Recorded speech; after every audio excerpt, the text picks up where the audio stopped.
दो भैया भैया एक गांव में रहते थे। आप सुनाओ, आपके मन का भाव आया तो हम सुनाएंगे, पब्लिक को सुनाए, आप उनको सुनाओ। आप लोगों के सामने मैं छोटा सा अदना सा इंसान हूँ, इतना बड़ा कोई कथावाचक नहीं हूँ।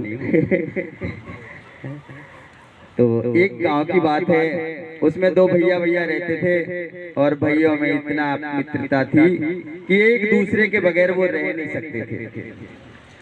इतनी प्रेम भरी बातें किया करते थे, एक दूसरे के बगैर रह नहीं सकते थे। भोजन एक साथ करना, खेत में जाना तो एक साथ जाना, और जो भी कार्य करना एक साथ करना। बड़े भैया की शादी हुई, समय गुजरा, बड़े भैया के दो बच्चे हुए, समय गुजरता रहा। छोटा भाई भी भैया के साथ रहता रहा और भैया भी, छोटा भी बड़ा हो गया तो उसके घर में भी शादी की तैयारी हुई। दोनों भाइयों की शादी हो गई, और जब दोनों की शादी हो गई तो अलग अलग घर से दोनों की पत्नियां आई हुई थी। उन्होंने घर में, अपने घर में कलेश करना शुरू कर दिया कि तुम्हारा भैया इतने पैसे रखता है, तुम्हें कुछ नहीं देता है, खेत में सारा कुछ सब कुछ रखता है।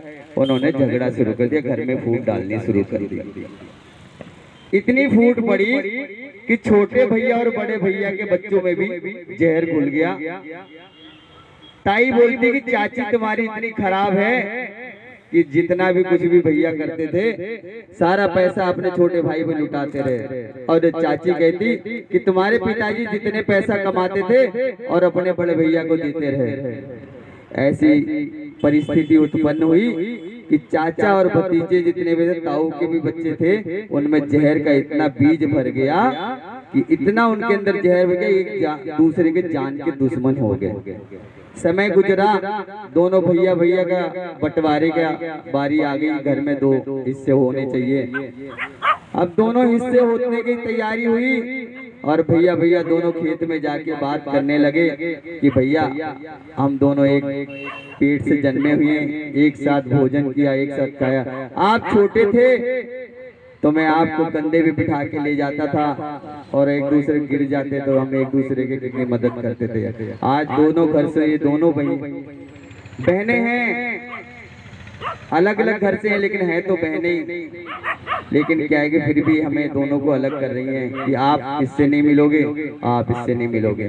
अब हम दोनों खेत में मिल सकते हैं, घर में बात भी नहीं कर सकते हैं। बढ़िया भला बहुत ही बड़ा भैया था, परेशान होता और रोता और कहता कि आज मैं एक भैया से घर में नहीं बात कर सकता। समय गुजरा, बड़ा भैया गुजर गया, उसे अटैक पड़ा और वो चल बसा।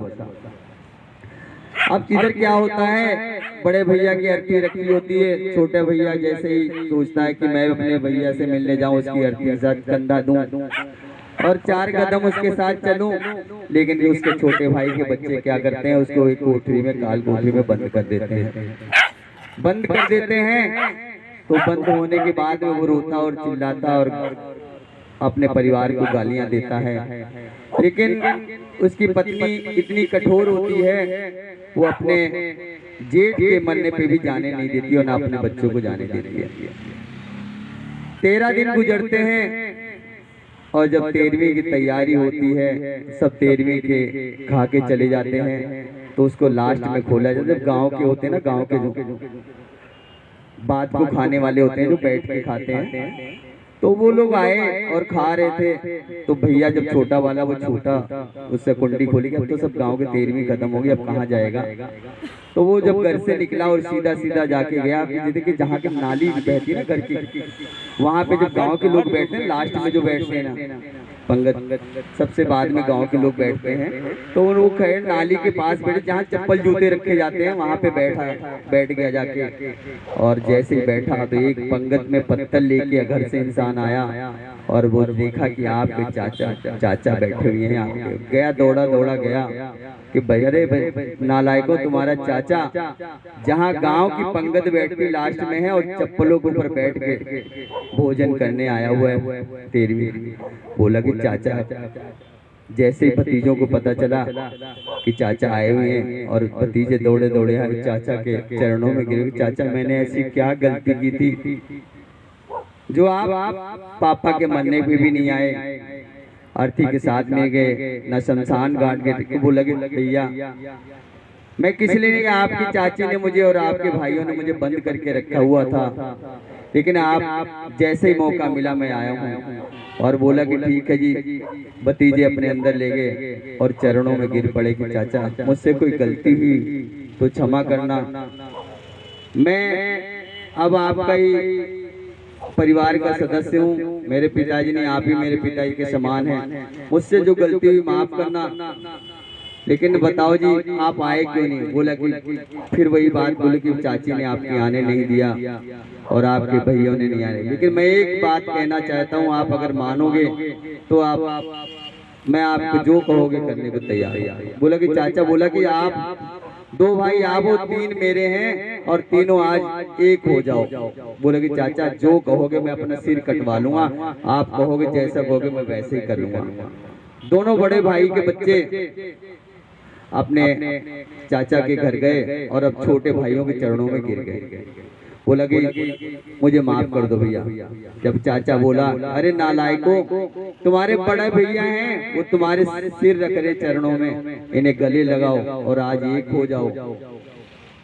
तो वो फिर बात को छूटते हैं और अपने गले लगाते हैं, सारे भाई एक हो जाते हैं, परिवार के साथ रहते हैं और उसी समय चाचा का भी देहांत हो जाता है, अटैक पड़ जाता है। तो भैया हमें इससे शिक्षा मिलती है कि दो परिवार में भाई भाई रहते हैं वो सदा एक होके रहें। परिवार में बहुएं अलग अलग से आती हैं, कितनी भी कुछ भी करें लड़ाइयाँ, घर में बात नहीं कर सकते बाहर करो। छोटे भाई का अगर कमजोर है तो बड़ा भाई सहयोग करे, बड़ा अगर कमजोर है तो छोटे को सहयोग करना चाहिए। इससे हमारे जीवन की घड़ी जो गुजर रही इस समय है, बहुत ही कठिन परिस्थिति, हर घर में यही चल रहा है। अलग अलग से बहुएं सबके घर में, लेकिन भाई को एक सदा रहना चाहिए। इसी के साथ में अपनी वाणी बोलना, कथा तो बहुत लंबी है।